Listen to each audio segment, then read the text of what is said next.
Wow, ooh, that is really loud on that opening screen. Whew.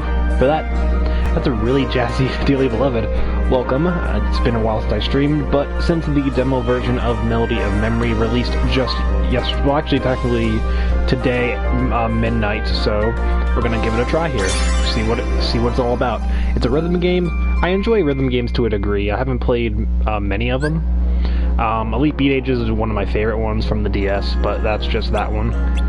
So, thank you for downloading the demo version of Melody of Memory. Jump right in and try out a field battle music stage.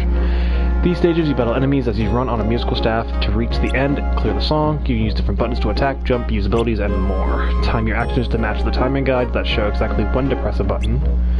Excuse me, outer circle will gradually shrink. Aim for the moment it lines up perfectly with the, inner circle.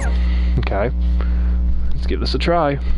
Also, I love the little icons from. It's kind of like the Rhythm Final Fantasy game that came out. All right, let's try this out. Practice round. Okay, so X is just your standard attack, or L and R. Okay, that's actually handy. What about Goofy? Okay, so everybody uses the same buttons, but do you have to use two of them at the same time? There you go. Okay, so that explains it. But what about this one? So those one you have to hit all three at the same time. Alright. Thunder! How do you... Okay. Circle. Circle's to jump. Now obviously I'm going to do a jump attack.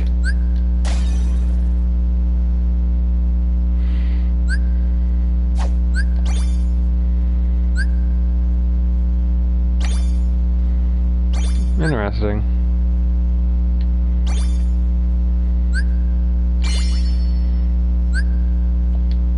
Now I gotta play along to the music. Right.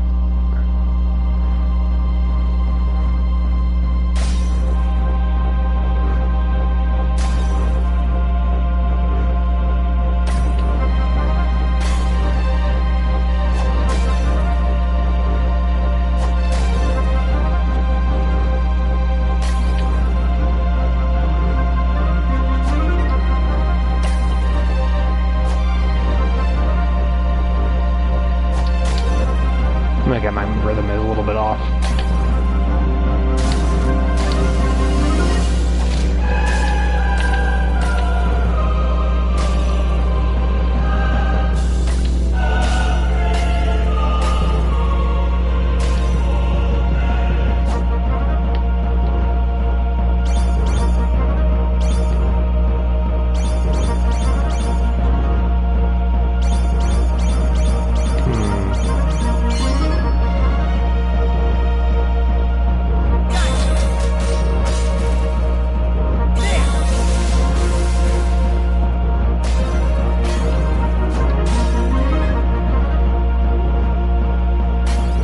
Okay. I'm getting the hang of it now. Ouch. I missed. And there's Belle. Okay, so there was Belle's. There's Snow White, Cinderella. So who did we start at, I wonder? I wasn't paying attention to the bottom. I was too busy actually trying to press the buttons. I think I got the gist of it. HP decreases every time you miss. You reach the end of the song with some HP remaining, you clear it. Some enemies require multiple attacks to defeat. It makes sense. Because, yeah, with the Dark Ball and the, Fat Body. So, config, let's see what we got here. Music stage settings. Let's turn the sound effects down a little bit. Put that. Standard directional button setting. BGM timing. Okay. I have a feeling this is going to be copyright claimed, but I want to try it out because it's Kingdom Hearts related. Alright, so we got Welcome to Wonderland, Hand in Hand, Rustling Forest, Wave of Darkness. Okay, and we got 3 different difficulties. Cool, alright.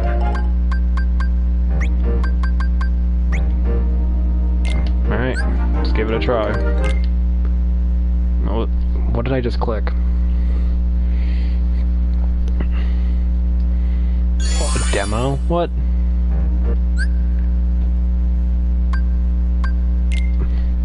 I don't want to play a demo, I want to actually play the game. That's interesting.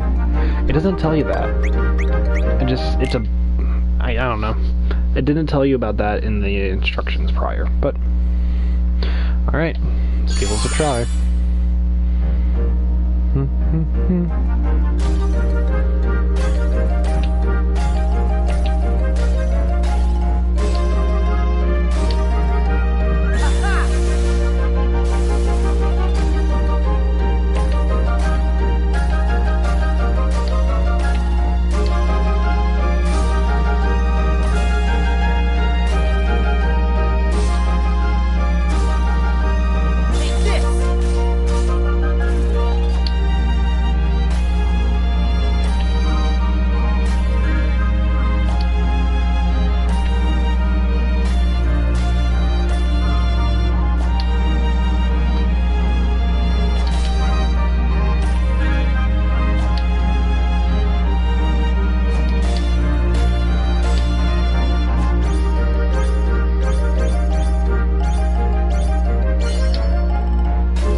I'm having a lot of fun with this, actually.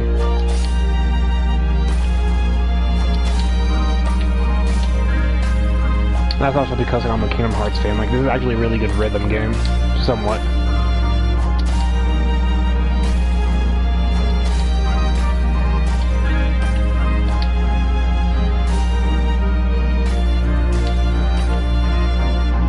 Just gotta get better at my timings, but yeah, the responsiveness is good.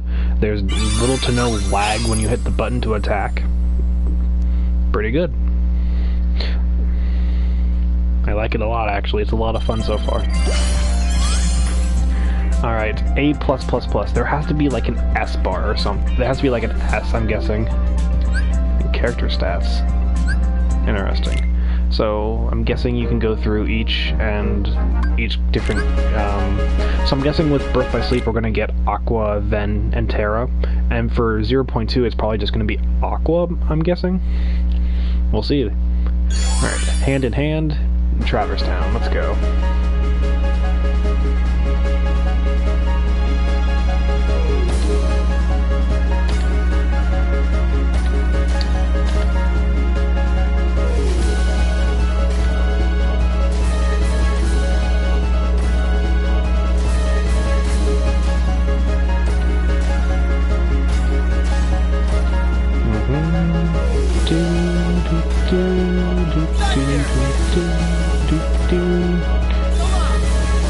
Oops.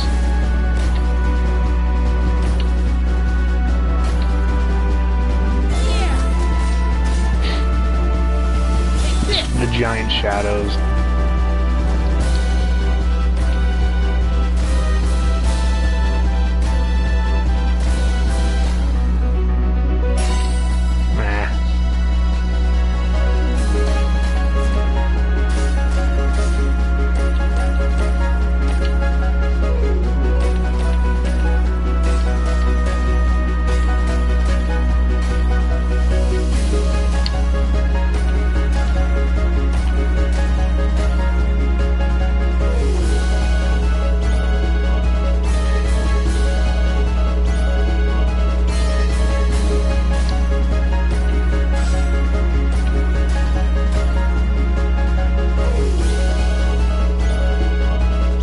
Retry the stage because I messed up too many times. But I want to see what score I get first.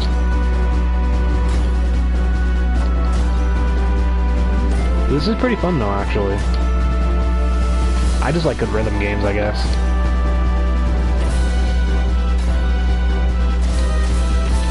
And plus with Kingdom Hearts music, like, it's, oops.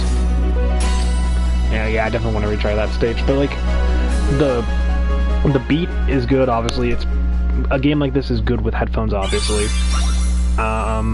But yeah, the songs are good, the responsiveness is good, I just need to work on my button presses. But so far it's a pretty fun demo. I still don't know if it's worth $60. That's the only... It's 60 or 50, I forget, but I don't know a rhythm game worth that much though. Like it's a little iffy on me personally. Like I know I'm gonna get it eventually, or I'll get it, but it's just the price for a rhythm game, even though it's based on one of my favorite game franchises.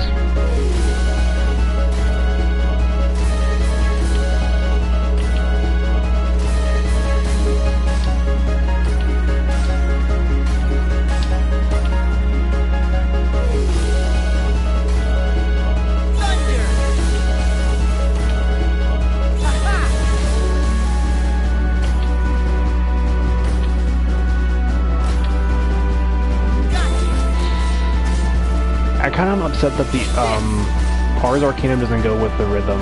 I'm kind of upset that they didn't try to trigger that a little bit.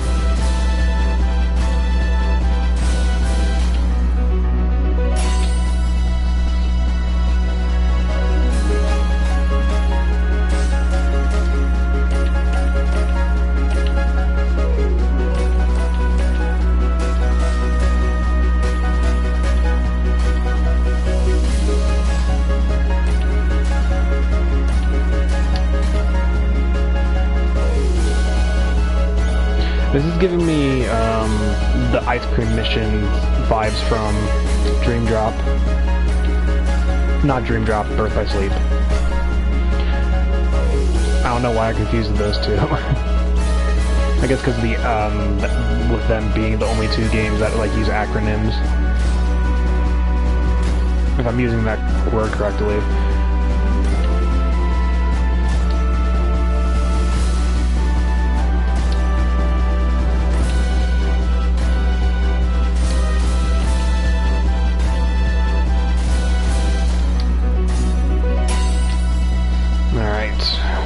Was that a perfect streak, I wonder?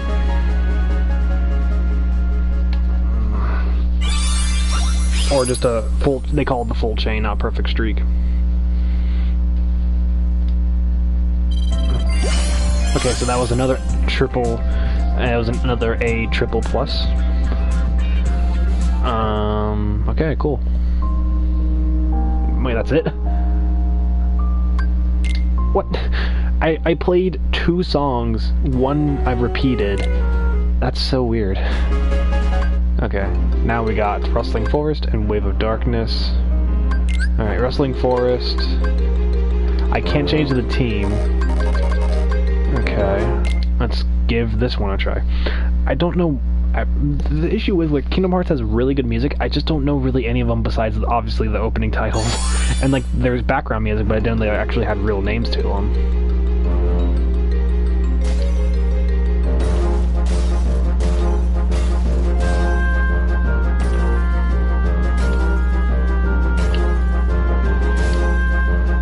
Also, you should have been playing this as Terravin and Aqua.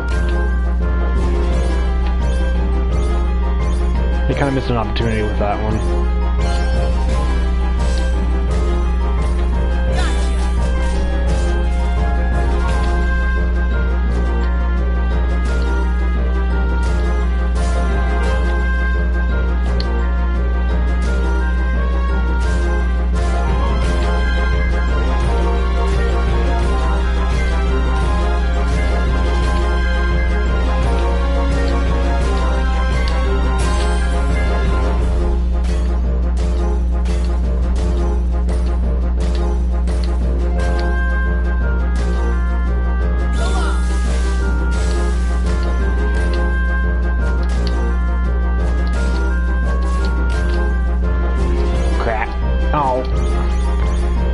Dang it. Start over, yeah. I screwed up there royally. Dang it.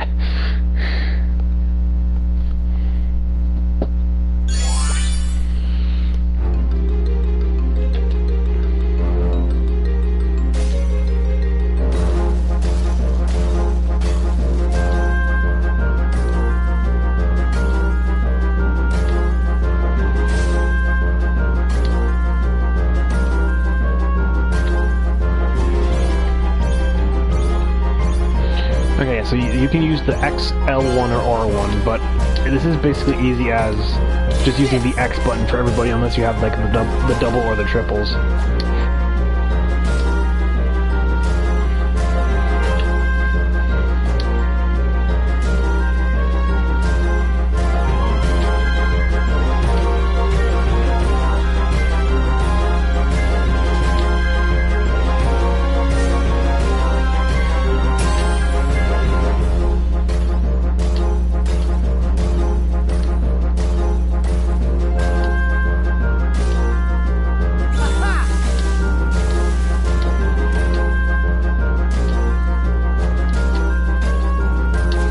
Oh, shoot.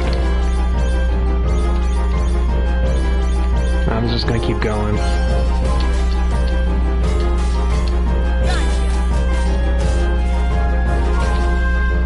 Thunder! Come on! It's kind of cool to see these, like, the flybys of the environments. It's kind of neat.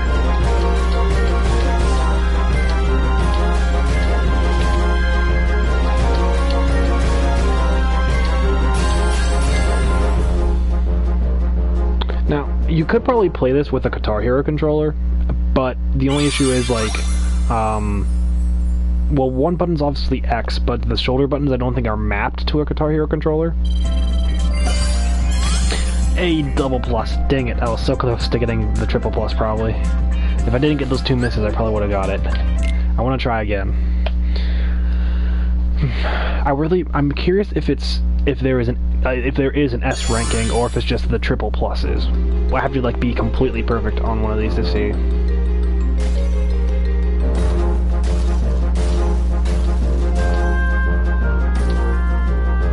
I will admit, this is probably like a good song to listen to anyway, because it is kind of like a pump-up song.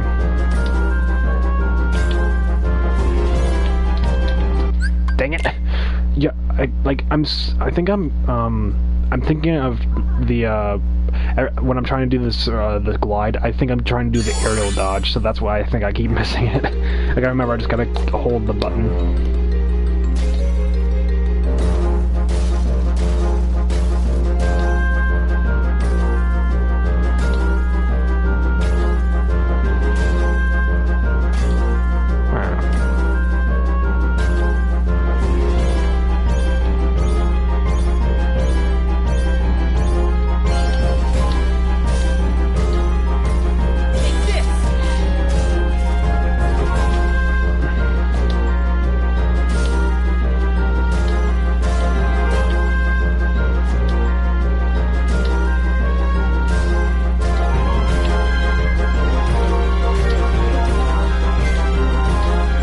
Apologize if I don't talk during this, but like, this is probably the best thing to like not do, is talk when trying to do a rhythm game, I guess.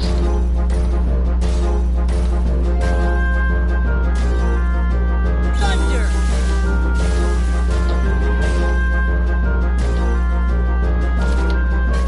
Dang it.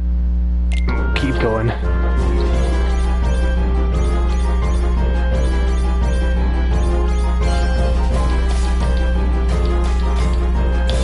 Dang it.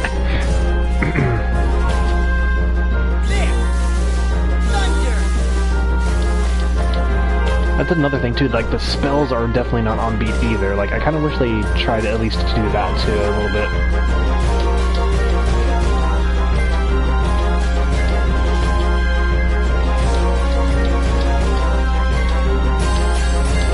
I can't imagine what these levels would be like on the higher difficulties. Because I think this is beginner, then there's standard and proud, I think. This one on proud might be a bit of a troublesome one. Oh, there I got the A triple plus plus. Cool. I'm still trying to think of like if there's a S rank on these. Alright. Last one for beginner, and then we're gonna switch to standard, just to try one song. We'll try one on standard, one on proud, see what happens.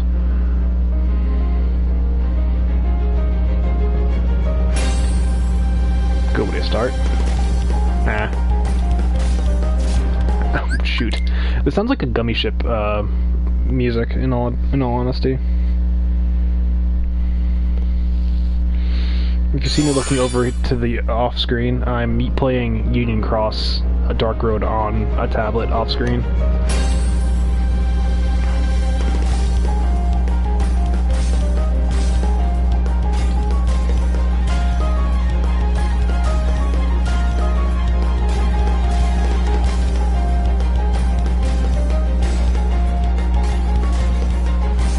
I feel like the Proud and standard difficulties give you more button presses to like worry about.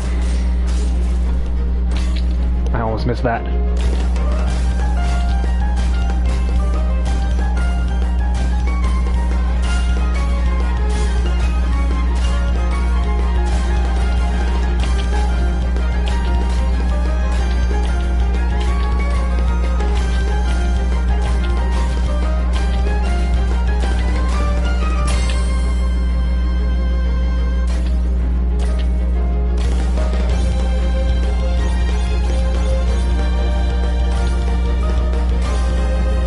Oh, that's gonna be challenging. Gliding and trying to do the button presses, that's gonna be great.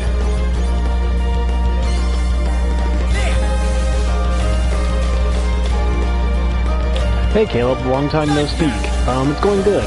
Just trying out this new demo crap. How you doing?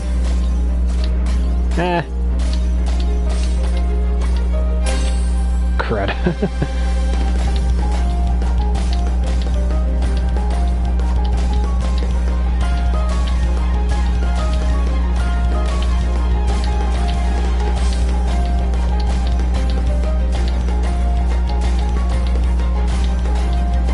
Good to see. Oh, good to see, I guess, because it is text message. How's your animation coming along? It's been a while since last I saw what you were working on. Ooh.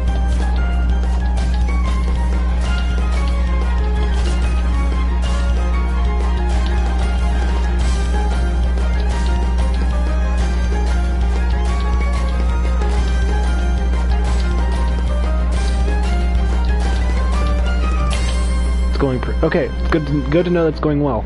Sorry if I'm not responding as quickly as I should be. Rhythm games and all that. Last term of the school. Good luck. You're doing fantastic from what I saw previously. You can do it, man. I believe in you.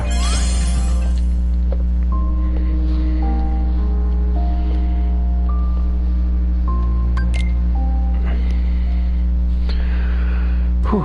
Alright. That one just on. Well, I wasn't also. Take your time with responding. Thanks. Whew, this is interesting. The Wrestling Force, I need to try to go for that full chain.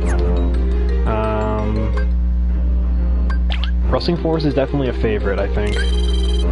Alright. Let's go for the full chain here.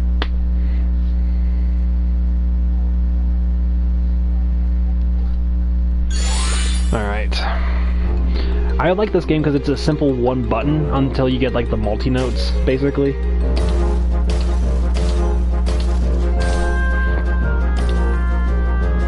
Alright. Double. Single.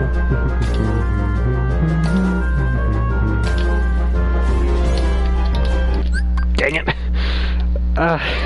Crap. I mean, at least it's that early in the game, I can get away with a restart, but when I get to the very end and that happens, like, it bothers me, so I have to remember, hold the button.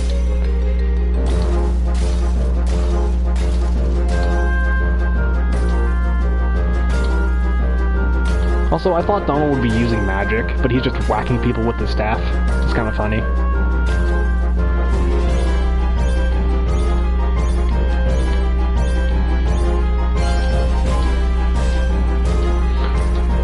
Okay, Caleb, I know you haven't played, at least I don't think you've played Kingdom Hearts games before, but what song would you be interested to see if it's actually in the game or not? Watching Gargoyles Disney Plus, and I would love it if they would. That would be cool, but it was. I don't think there would be an issue with it. It would just be, because technically it's the real world, technically, in their universe. So that'd be the only thing for certain people, but that would be cool to see, actually. It'd be interesting to try and see the day and night mechanics work with that, like how they did in San Francisco. The day and night mechanics are kind of like an option you have to switch before you go into it. But that would be cool to see, like, at the day you can't use any of the gargoyles and you have to use their friend to help out, but at night you can choose any of the, what is it, there's 5 gargoyles and their dog, I think. So that'd be cool to see, you can swap them out individually.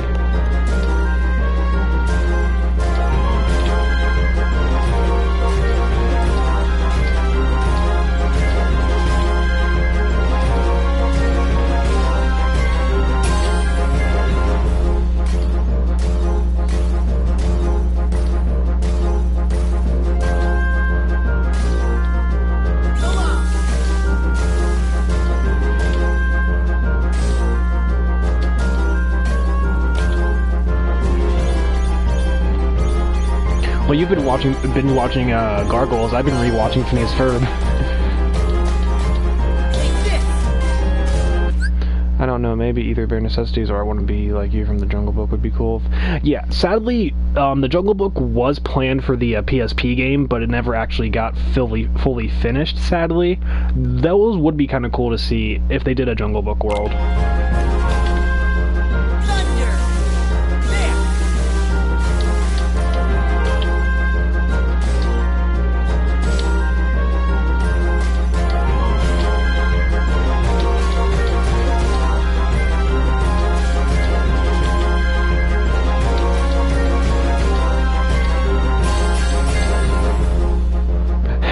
Compromise and do Tailspin.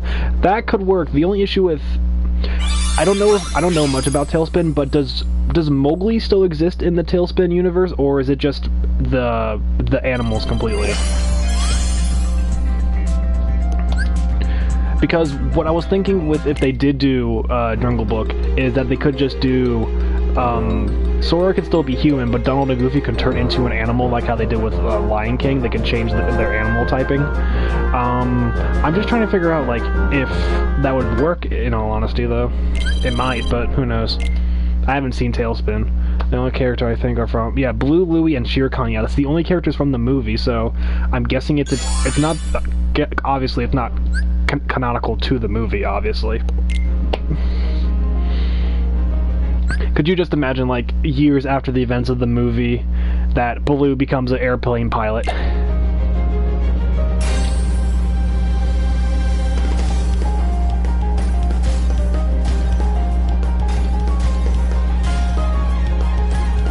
Yeah, like Rebecca's niece, daughter, I don't know who that is. And the space pirate. Yeah, those are all original characters I know. I remember that.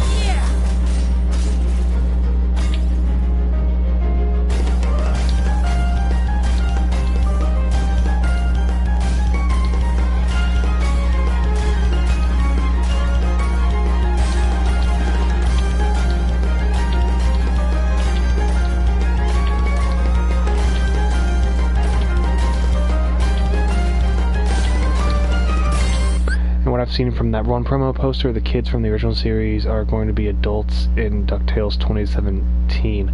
Wait, so Kit and the little girl are going to be grown up, technically? Why is... Disney is, like, really cool with this. Like, they're making DuckTales basically the Avengers, and then everything else they're kind of just throwing in as, like, an MCU, which is kind of cool.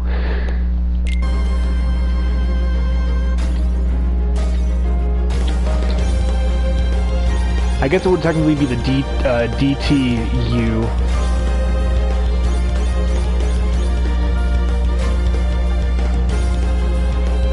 Alright, I think I messed up the full change. Shoot. Okay. But yeah, because the new episode coming out soon, Darkwing Duck's being thrown back into it. He's having a full... I think the whole episode's about him. And Launchpad gets to meet back up with him. I'm just curious what happens, to his niece, I think. Yeah, Disney Afternoon Universe. That's actually a better name, technically. But what I'm just curious, what did they ever? Because I'm far behind on the new DuckTales. Last episode I saw was I think the one with Donald and not Glomgold. His Donald and his cousin at the casino. That's the last episode I saw. That was a while ago. And I saw clips of Don Cheadle as Donald when the inventor made him swallow that pill. That was the only thing I saw that was somewhat new, I guess.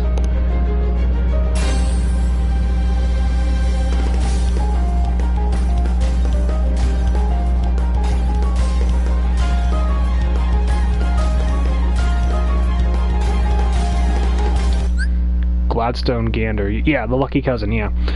I think that's the last episode I saw, because I think at that point they weren't airing new episodes, or they weren't making new episodes.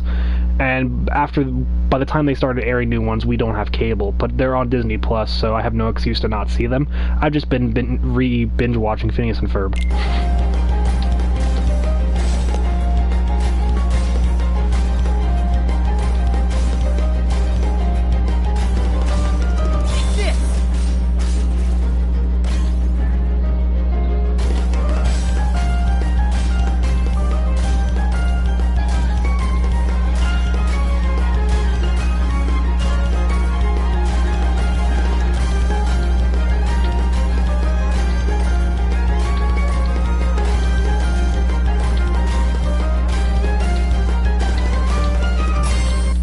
I love this Doctor series. My favorite character is I've heard Delia is pretty interesting. I think a new episode is actually well, it's not Delia, but it's Scrooge and I think a friend of his when they were younger. I think I saw a teaser for that scrolling through Facebook earlier this week. I think that's a new episode coming up. But yeah, I've heard good things about Delia and how they expanded. Because I don't think they ever talked about her in the comics. Because in the original show, Donald just went off and fought for the Navy, and that's kind of what happened to him because the kids were just left with Scrooge.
Whew, please tell me that was the full chain. I almost screwed up thank you, yes, full chain. There we go. I think I got full chains on all of them and A triple pluses on all of them now. Yeah! Woohoo! I've been watching Gargoyles because October, Greg Wiseman's Aid, if people watch it on Disney Plus, they might get Greg Wiseman. Oh yeah, that's right. I saw that on people watch it on Disney Plus, that it would get a revival. That's kind of similar to I think that's kind of similar to what happened with what is happening with Milo Murphy's Law, because it got put on Disney Plus and there was a whole hashtag going around.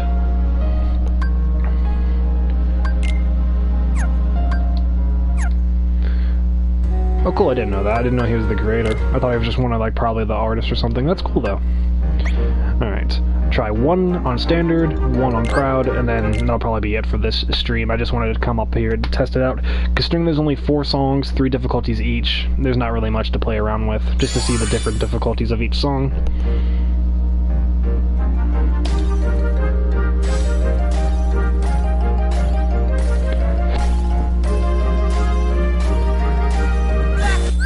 also co-created Spectacular Spider-Man, and ooh, cool. Spectacular Spider-Man is a show I've been meaning to get around to, because I remember as a kid, I always caught the tail end of some episodes watching another show, and it was always the episode where Peter, I think, just got the symbiote, and it always ended at that, and I never knew what was going on. And Young Justice, I just need to restart from the beginning, because I started season 3, and I just kind of stopped because I didn't have time. So I just need to rewatch the whole series. The former is my favorite Spider-Man series. I've heard that's a good Spider-Man series.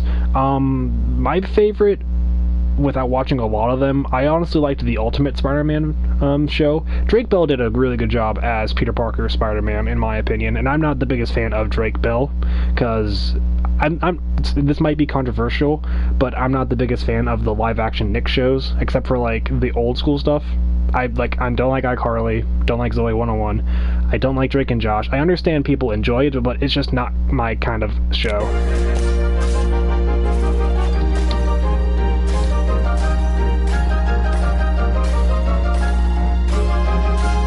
And it's kind of funny because Drake Bell's actually in Kingdom Hearts 3 as young Ericus, and he does really good in that too, which is kind of odd.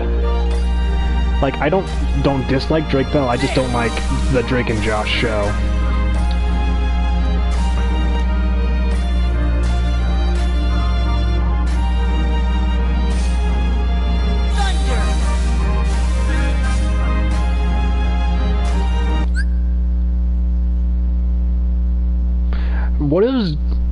What was Josh Peck in? I'm trying to remember what he might have been in related to what I was trying to think of.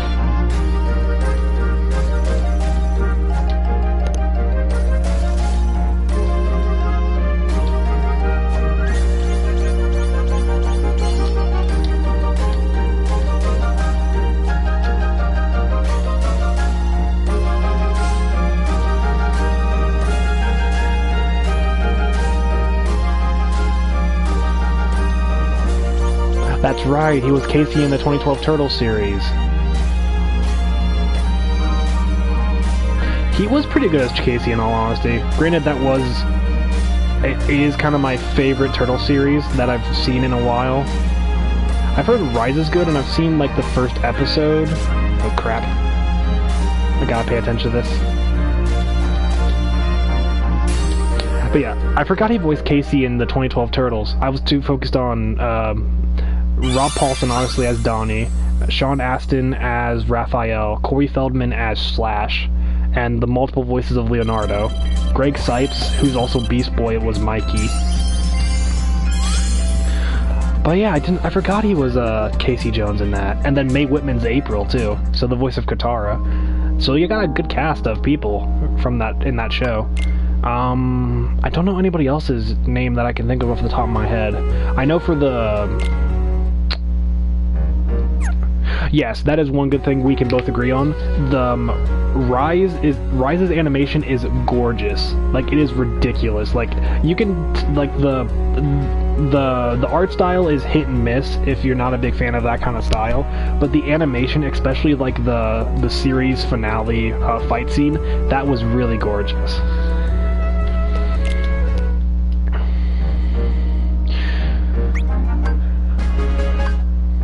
Alright, let's try this one on proud mode. I'm probably gonna get killed. Like, I'm probably not, like, I gotta pay full attention to this and not the chat on the side. Or technically below me, it's on the side for me because I'm looking at my TV. Oh jeez. Okay, that timing is really, really, like, you gotta be pinpoint with that timing.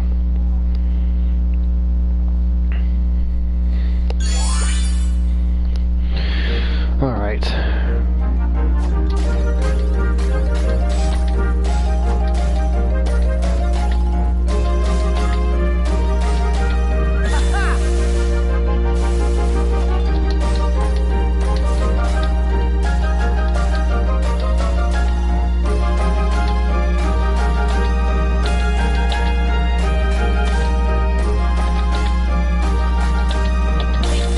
Ooh, that was kind of cool, actually.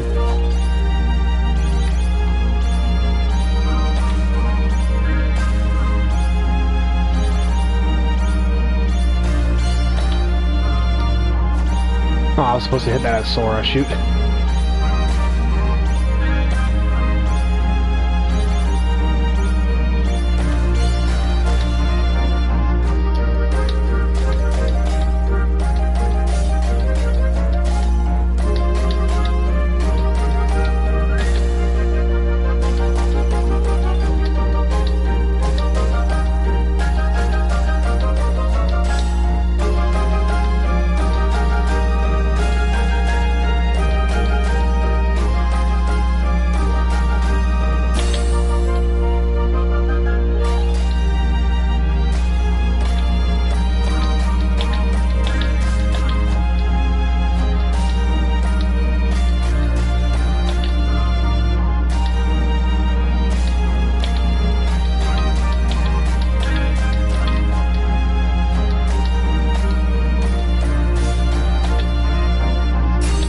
Phew, okay. Okay, so I can see this is going to give you a lot of play value actually for this game, because it twists your fingers into a pretzel basically. Because you not only do you have to like worry about your, especially for that just a small portion, you have to worry about your gliding, you have to worry about the hitting, you have to worry about the triple hits and all that. It was really cool. Rise of TMNT animation is from an Australian studio called Flying Barks Productions, who also worked on another Nick series. They put on... Why does the comment had to get cut off? Seriously?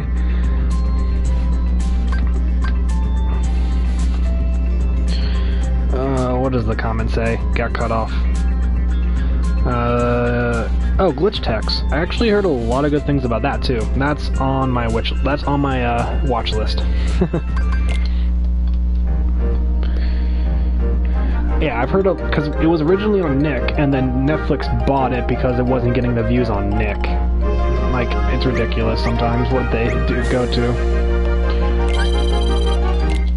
Alright. That's why people are hoping that Rise gets saved by Netflix, because aren't the first two seasons on Netflix? Trying to finish Kippo and the Age of the Wonder Beast first. I've heard good things about that too. There's so many good things that are out on streaming services that I don't have time to watch because I'm either tired from work or I just want to relax and watch what I have on YouTube.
Missed that one.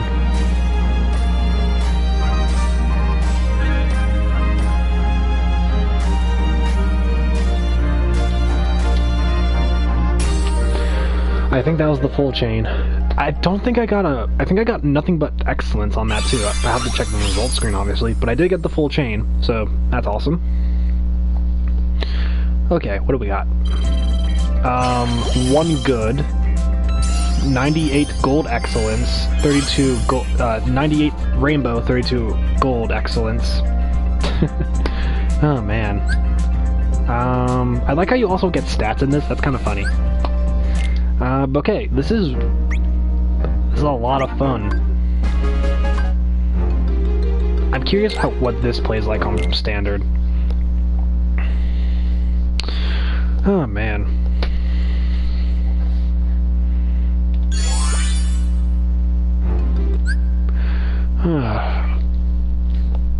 But yeah, so Caleb, did you know that both creators of Phineas and Ferb have TikToks, and I follow both of them because they make a lot of funny videos?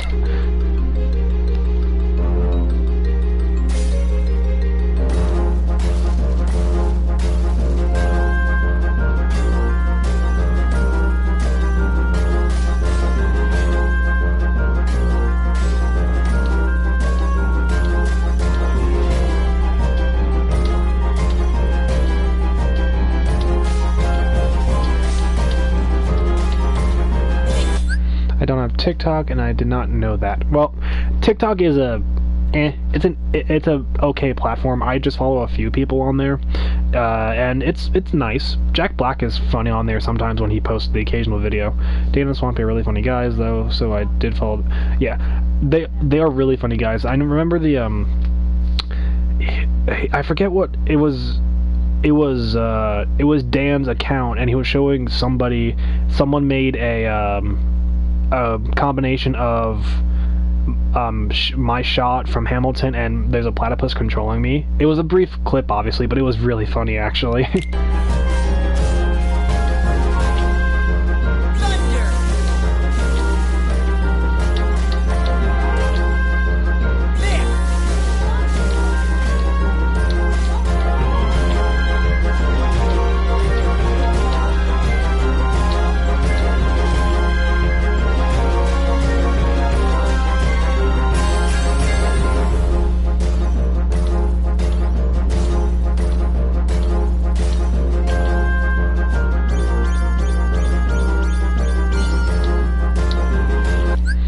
Control Me has become a meme. Yeah, like, it's become a meme, but it's the best meme. Squirrels in My Pants is a funny song, because, like, the rhyming scheme is, like, it's so ridiculous, but it's only something that they would come up with.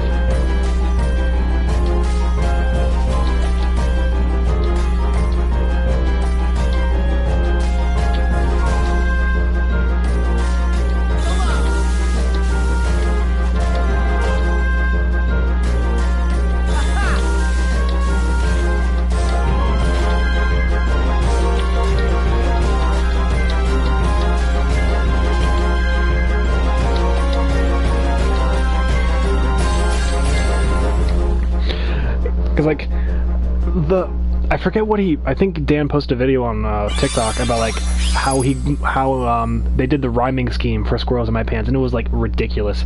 I forget it was one specific line, I think was the,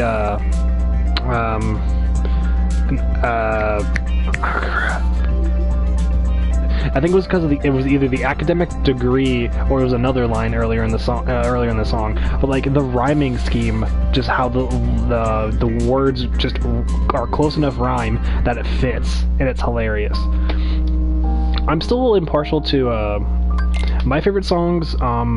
Danny's song or History of Rock from Dude, We're Getting the Band Back Together, and Roller Coaster the musical. Like, those are two of my favorite episodes because I like rock, I guess, those musical kind of episodes. But both of them have really good songs in them. And some of the songs I've heard from, like, the later seasons, like, they kind of just they're there because they're there, but they don't really do anything for a lot of people.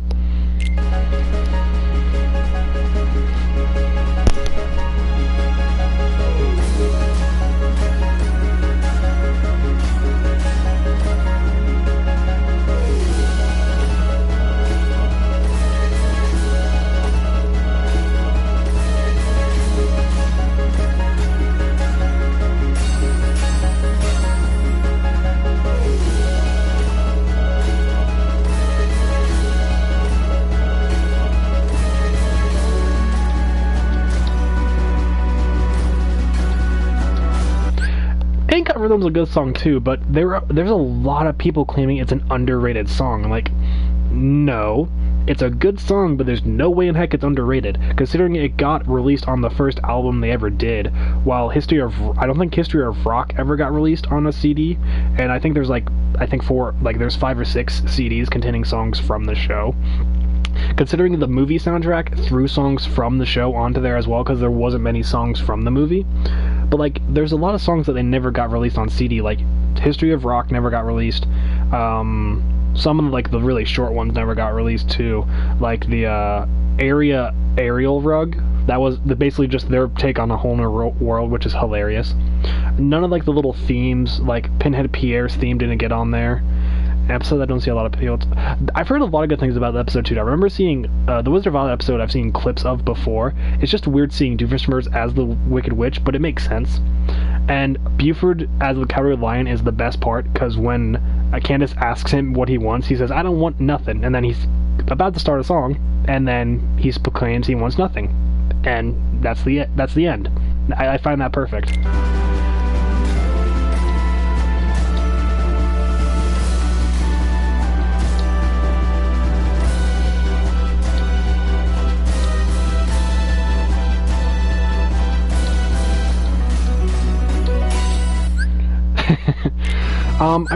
Jeremy's the Scarecrow, isn't he? If I remember correctly from the episode.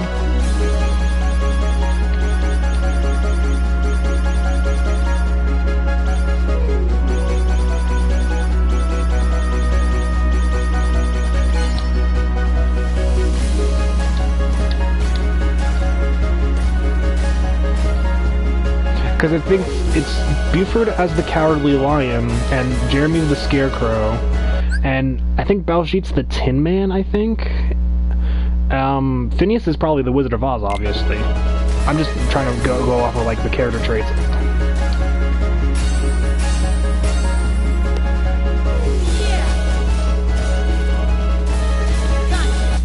The joke is the Tin Man was rusted, so I think they bring Baljeet. I don't remember that. It's been a while since I've seen that, obviously. That's funny.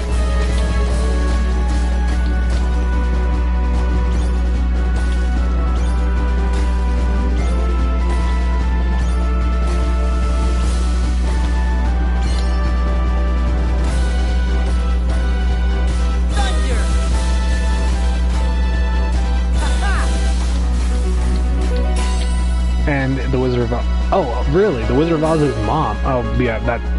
Never mind. That does make sense then. So where does Phineas and Ferb fit in then? Because Isabella's Glinda. Doof is the Wicked Witch. Who's Perry, Phineas, and Ferb then? I wonder.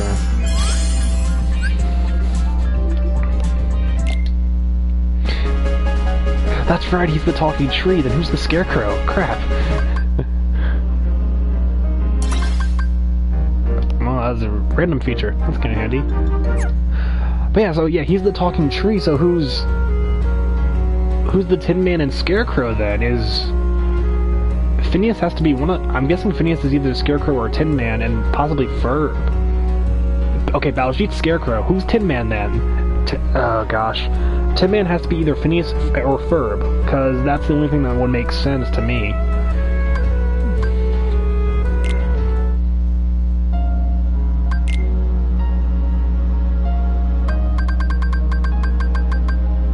Tin Man is dead because he's rusted, so they just bring... Okay. So, I'm trying to wrap my head where Phineas and Ferb fit in for that then. This got completely derailed, but I'll take it.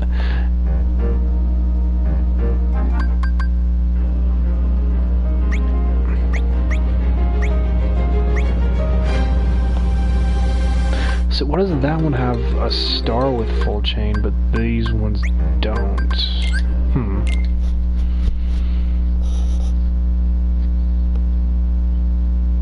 Granted, though, is they take for granted the Star Wars episode too, because they kind of tie in the first movie plot into the episode, the Star Wars special.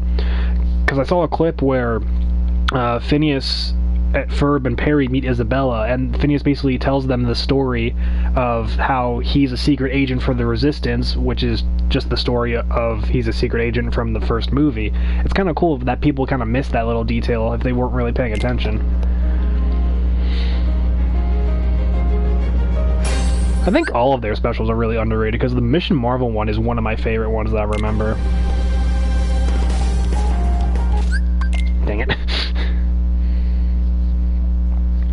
there like a... I wonder if there's like a amount to how many times you can press the button.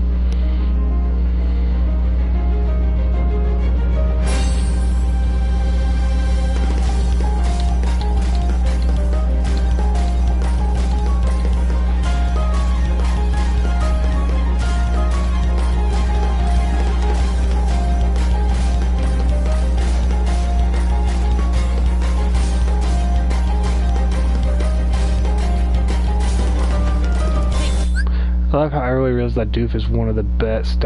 Yes, Doofenshmirtz, like, he may be incompetent when he creates his innators, but he is one of the best dads in animation history. Full stop. Like, if he's not the best, he's one of the best. Like, he will do anything for Vanessa.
Good for me on this one.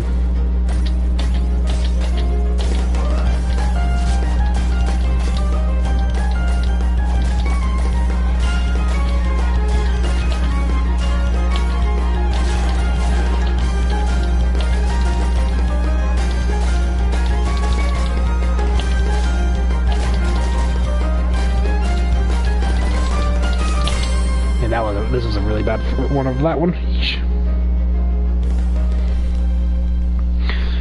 Oh boy. I got... oh man. I think... Yeah, the Doofenshmirtz being the best dad in animation, like, there's no contest, in all honesty. Like, I think the episode that... There's a few episodes that best exemplify it, but I think the one that everybody points to is the episode where he buys a little toy for Vanessa that she wanted when she was a kid, and he remembered and tried to find it for her. Excuse me. And I think that exemplifies just how much of a dad how much of, like, the best dad he is for Vanessa.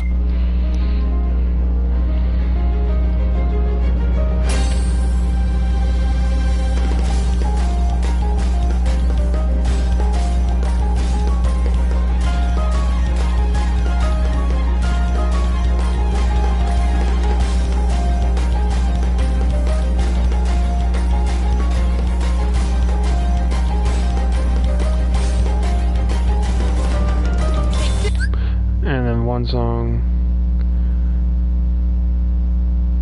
Yeah, basically. And it's just kind of funny because it's I think this was one of, if not the first, like, voice acting role I think Olivia Olson had, and it had a bunch of singing purposes too. And after that, she then later worked with her father on Adventure Time, who, I guess...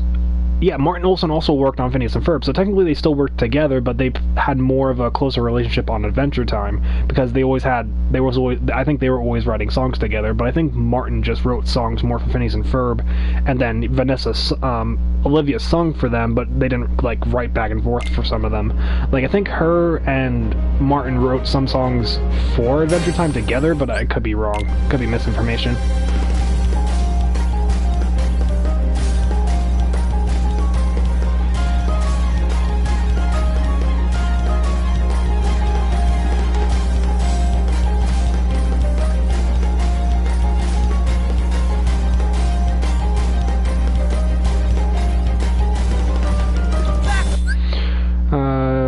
figure in the animation, and he's also, yeah, he's the voice of Marceline's dad, obviously, but he's also, I think he's written the songs for Adventure Time with, obviously, some other help.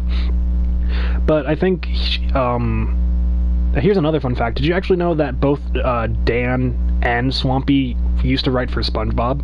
Like, way back in the day? They actually created the Campfire song. Wrap your head around that one.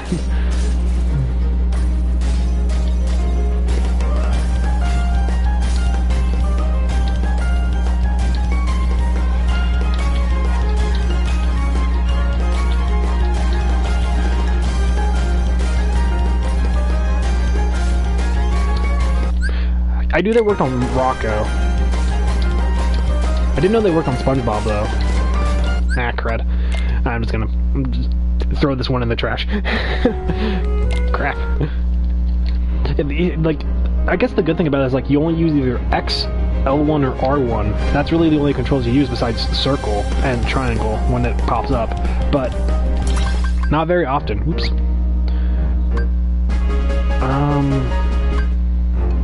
Let's try this on Proud. This one's probably gonna be, actually no, the last one's probably gonna be worse on Proud mode because of like all the knots my finger's gonna be tied up into, because I have to worry about the L1 button, the top two buttons, triangle, circle, X, obviously.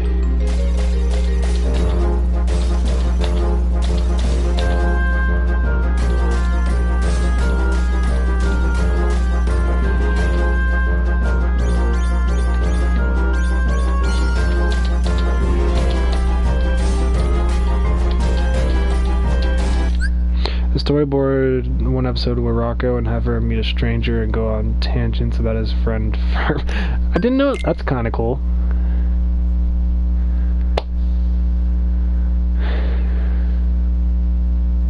That's kind of neat, actually.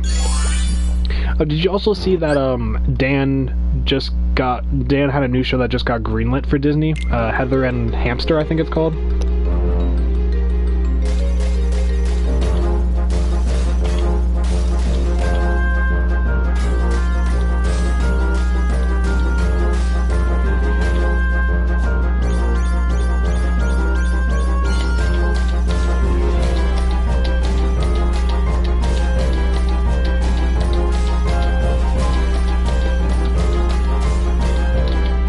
But yeah, the premise of the brief elevator pitch he gave was basically a brother and sister were driving in their car somewhere, and aliens come down and bestow upon the sister powers to face this new evil. But the sister and their pet hamster, who also happens to be in the car, get the superpowers, and the brother doesn't get anything.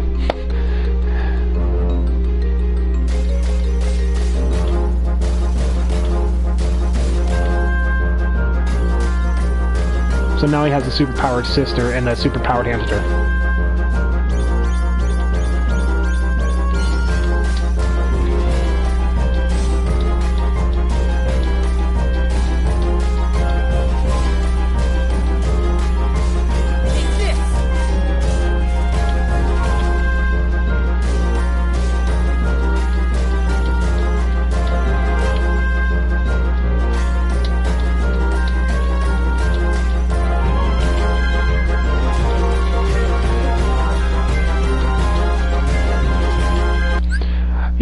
They are Comic Genius, but this is just Dan's show. Sadly, Swampy's not with him on the show. It's just Dan. This was strictly Dan's personal show. Swampy's not on board with it. That's what at least that's what I found out from the TikTok videos and the post from Disney Television Animation Studios on Facebook.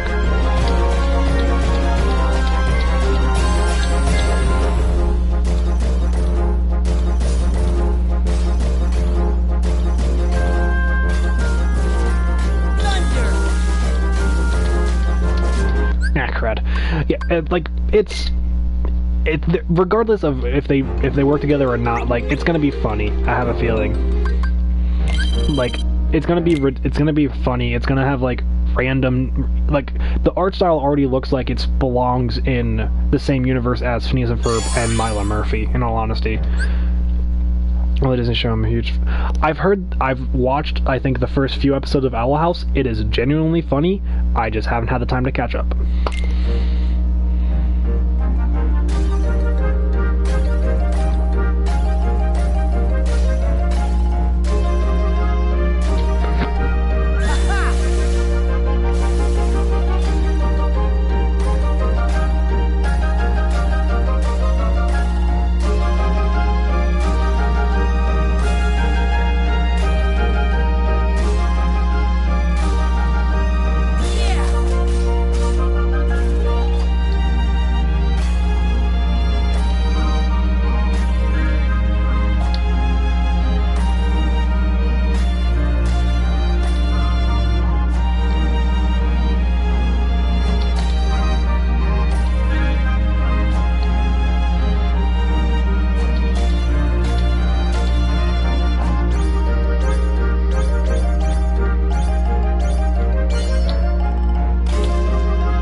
like, my favorite from Owl House of the episodes I watched, I like, Ada, like, she's one of my favorites, but I love the, little, the demon prince. Like, he's my personal favorite. I want a plushie of him. He's so adorable.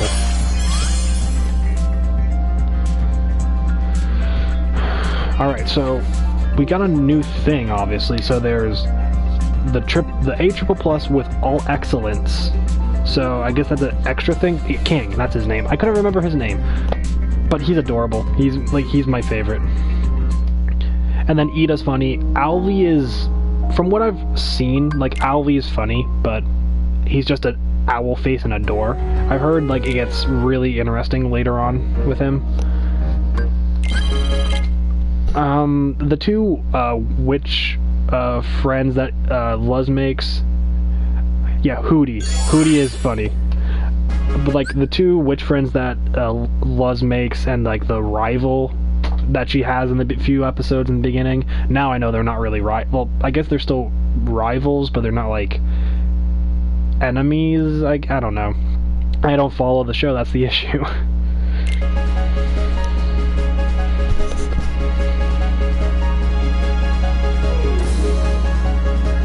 Amity, okay. Like, she is, like, from the episode I saw of her when Luz invades the witch school, she's a pretty good villain. Like I don't know how far she goes into, like, the villain territory, more like a rival. Now they're friends and Amity has a super crush on her. Okay, so here's my question for you, Caleb.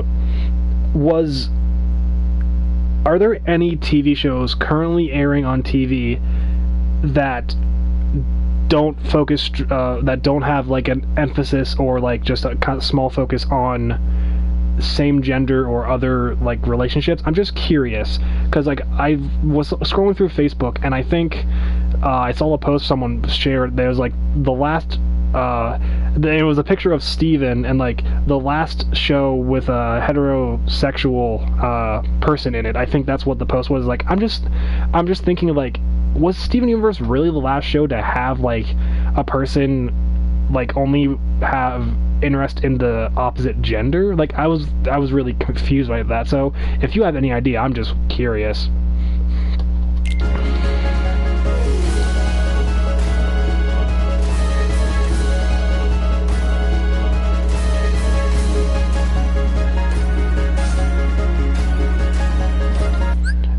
MrByo has a straight main character. Okay. See, I've heard good things about that show too. They have the first episode on Disney Channel's YouTube. I just haven't gotten around to watch it.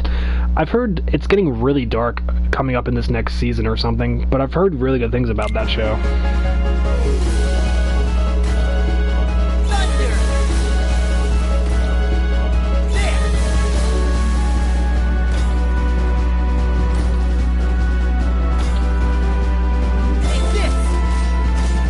In Kippo, one of the characters is gay, but not the title character. Okay.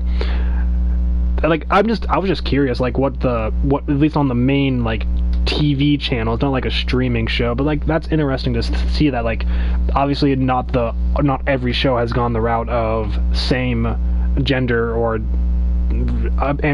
ambiguity relationships with people.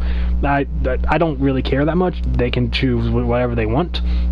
Heck, Steven Universe is one of my favorite animated shows of this era, and it has genderless gems, two of them which are married and love each other, and they use she, her pronouns, and Garnet's one of my favorite characters.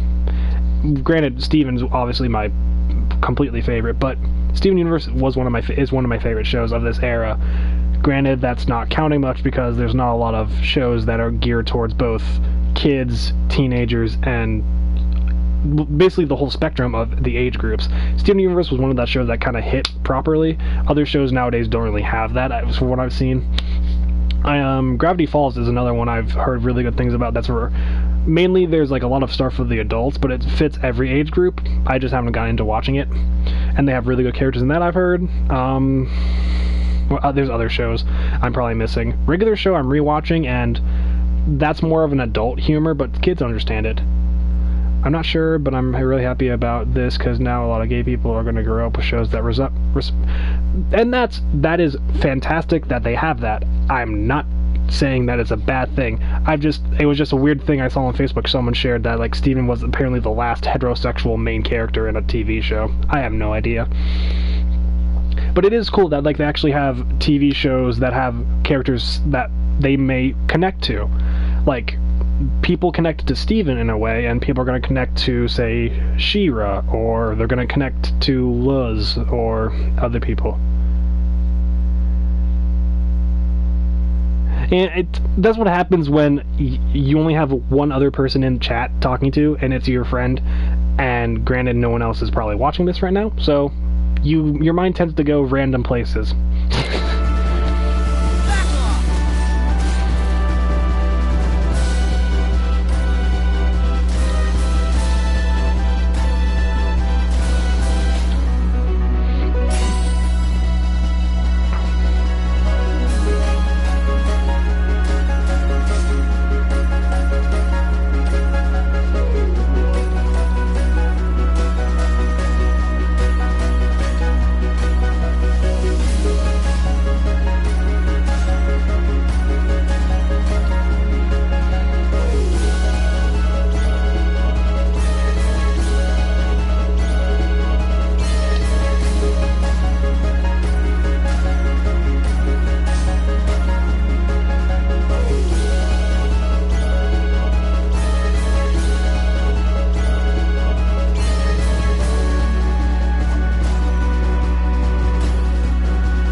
Well, heck, even in this game franchise, people have claimed that the main relationship is a gay relationship between Sora and Riku, which, me personally, I don't really care. I just like the relationship that Sora, Riku, and Kairi have as friends, but I like the romantic relationship between Sora and Kairi much more personally. Funny you brought up Steven Universe, because that show, I think, broke the most barriers when it came to same-gender couples. It did, because it was the first show, really, because look at, I think it was airing around the same time as Adventure Time. Look what they did to Adventure Time. Adventure Time had Marceline and Bubblegum, and granted it was hinted at earlier in the show, but not until, like, the final season did they finally confirm that they are an actual concrete couple. And that's just fun shipping instead of a real, yeah. I think that's just fun shipping instead of a real canon relationship. Yeah, basically. It's just a matter of, like, I think Steven, like you said, Steven Universe broke the barriers on all of the gender norms, which is a good show. It's a good thing to do, because I think Rebecca Sugar might have faced backlash when trying to first do this. Threatened to quit Cartoon Network if they didn't have Ruby and Sapphire at the wedding. I remember seeing that, actually, because I think it was around the time, well, I just saw a post about it, because her and Ian Jones were getting married at the time, and she saw Ruby and Sapphire as their relationship, so she wanted the wedding like the way she wanted it, and that was kind of cool that she was able to tell her vision, even though I think Future kind of got the short end of the stick and was very rushed, sadly.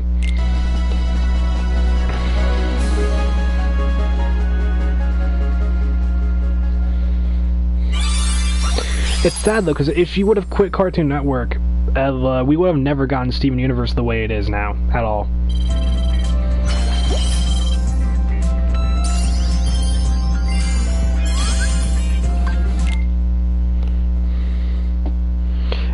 Steven Universe with its ups, downs, and a heck of a lot of empty spaces between Steven bombs.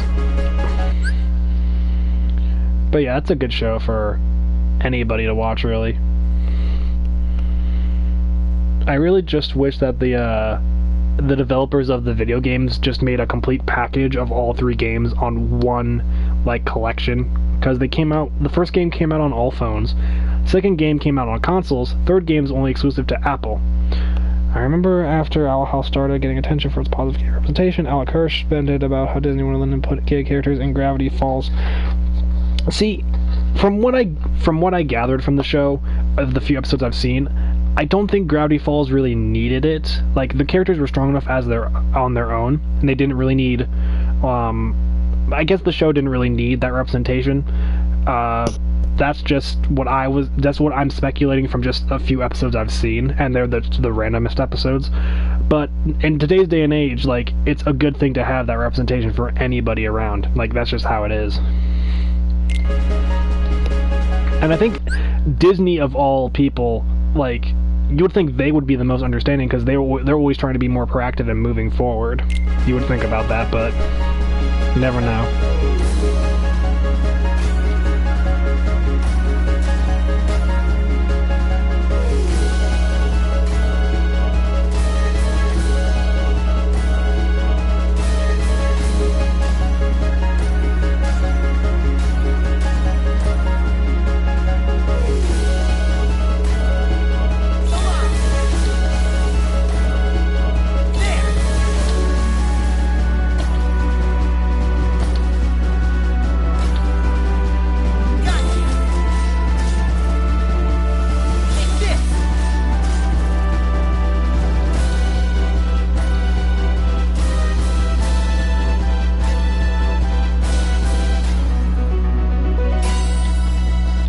Like, here's my question. Like, since you know Gravity Falls the most out of all the friends that I can think of, what if Alex Hirsch actually stated this, which character would he have made into a couple?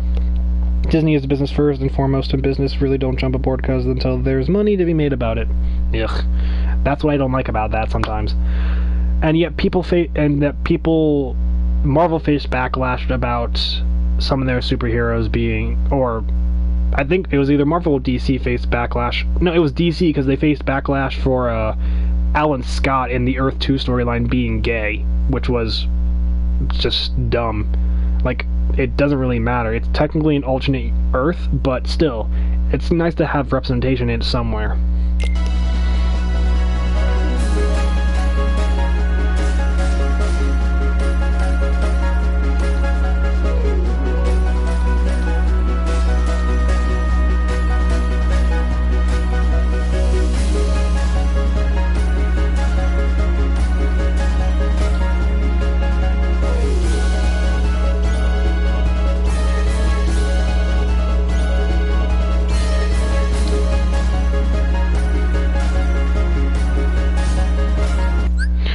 I think there are 2 cops are most certainly coded gay. He confirmed Wendy is bi, and there was a Valentine's Day episode where it would have been 2 old ladies getting together, but Disney made them change it.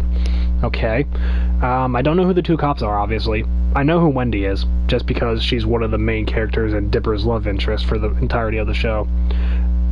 Why couldn't they let Wendy be... Why couldn't they confirm... Why couldn't they just let that say, like, oh, Wendy likes both, which... You can kind of already tell in the show to begin with, at least from some of the episodes I've saw. She's seen interest in both men, at least both men and women, from I think an episode I saw where Dipper was hanging out with her friends and he was trying to be all cool, and you kind of see like a little bit of a spark between both genders for her. That's just what I thought I saw, but I could have been wrong. Valentine's Day. Yeah, I haven't seen many episodes. I've only seen that episode where he pretends to be cool for her friends, the episode where he brings the arcade character to life, and the one where they go back in time. Those are the only few episodes I've seen.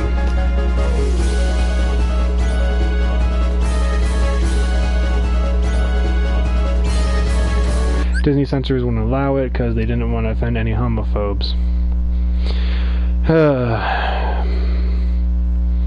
Yeah, Disney is the one that focused a lot of marketing on Onward based off of one character that mentions that they're married to their wife, and she's barely in the movie for 10-15 minutes.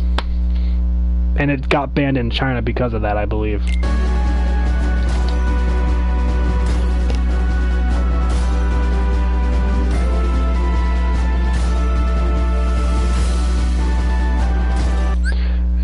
For a cause until it becomes too big enough to ignore it. Yeah, that is true. But then they stick their neck too far out and they end up getting it hit. Like I stated with the Onward thing.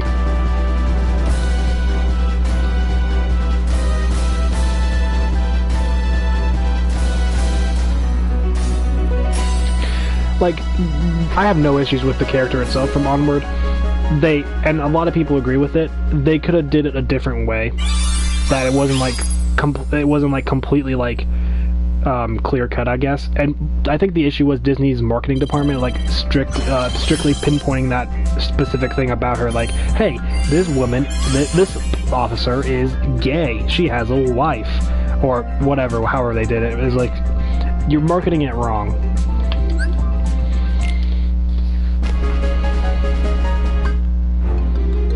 Netflix has that problem. They had that problem in Voltron. See, I haven't seen much of Voltron. That's my... There's a lot of things I have not seen from this era, from this, like, these past few years. There's a lot of things I have not seen. Voltron's on the list, obviously. I don't know what the issue they had with Voltron was. Do you care to enlighten me on that?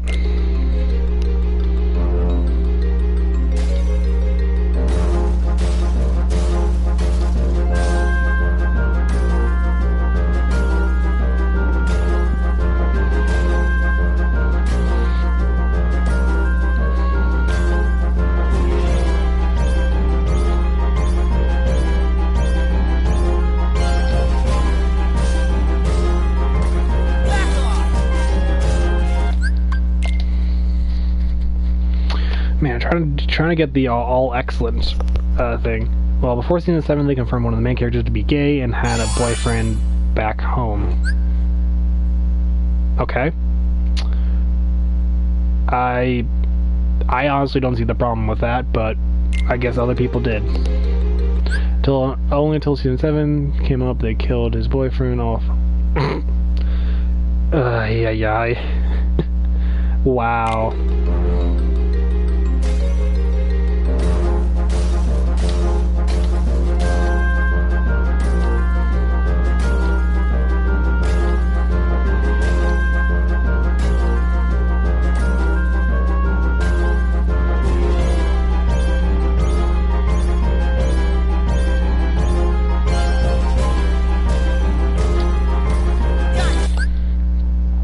Understandably so. Like, in all honesty, if they didn't say that that character was gay, like, and the person was randomly killed, like, as a random civilian, and the character that they specified that that character was their boyfriend, if that character just carried the burden of that character that got killed, it would have had the same effect, in all honesty. There would probably be, like, some small story about revenge against the enemy, but... yeah, so much that they rushed a gay wedding at the very end as a way to say sorry. See, I think that's an issue a lot of people had when She-Ra was first started, because I saw a lot of people say like She-Ra just has gay characters in here just so they can say they have gay characters in the show. Granted, this was season 1. This was early season 1 when they just started watching the show. Nowadays people don't care about it that much. The series became a huge mess in the last 2 seasons. Voltron or She-Ra? I kind of jumped topics, sadly.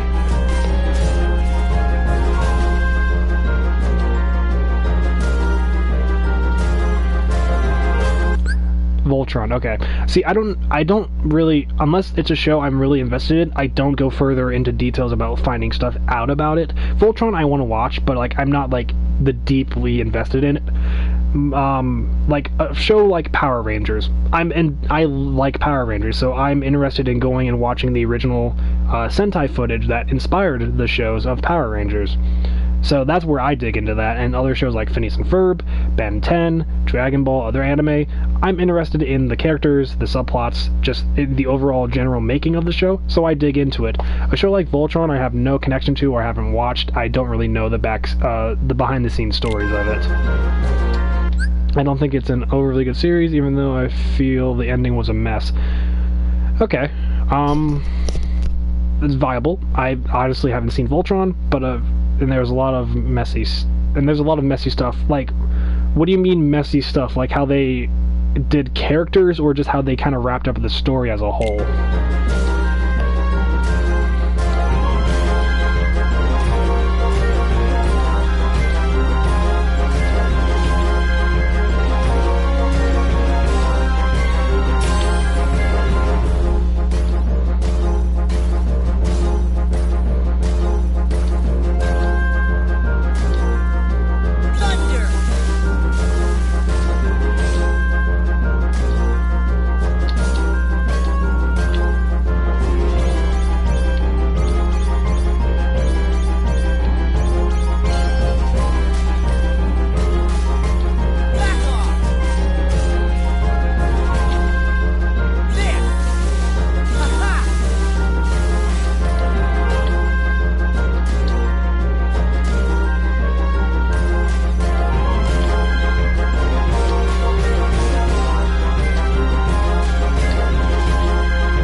certainly, Caleb. It was wonderful getting to talk to you again. It's been quite a while.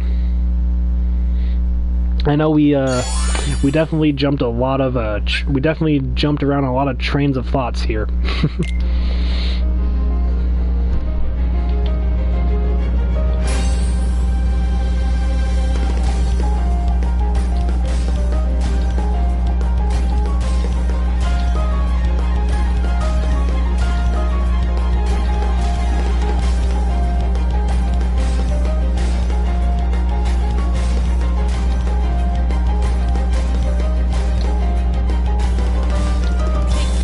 That's all my.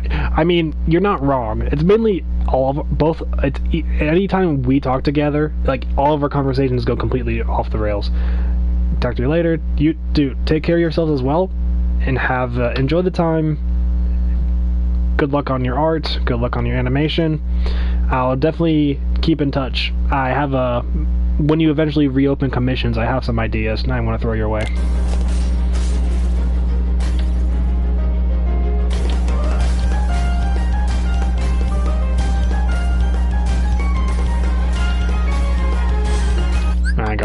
I got a good in there, I noticed. Crap.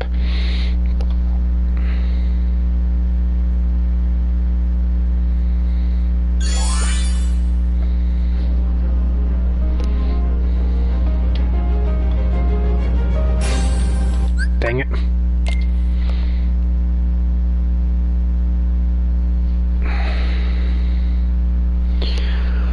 Alright. If we can get an all excellent on this song, I'll probably be done.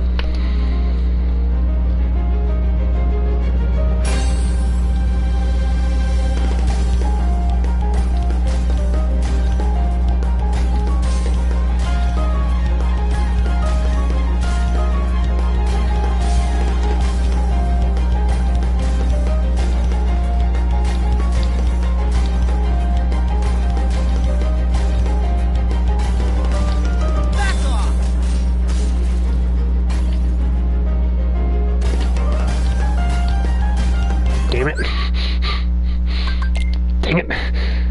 Alright. I'm gonna call it quits here. This was a lot of fun. I'm probably gonna go back through and try and like get the all excellence on all of these, hopefully. The proud mode is gonna be fun. It's gonna turn my fingers into pretzels. But thanks for joining in. Have a fantastic evening, night, afternoon, whatever. I said night and evening, same thing, whatever. Day, morning, afternoon, whatever. Just have a fantastic version of it. See you guys later. Take care.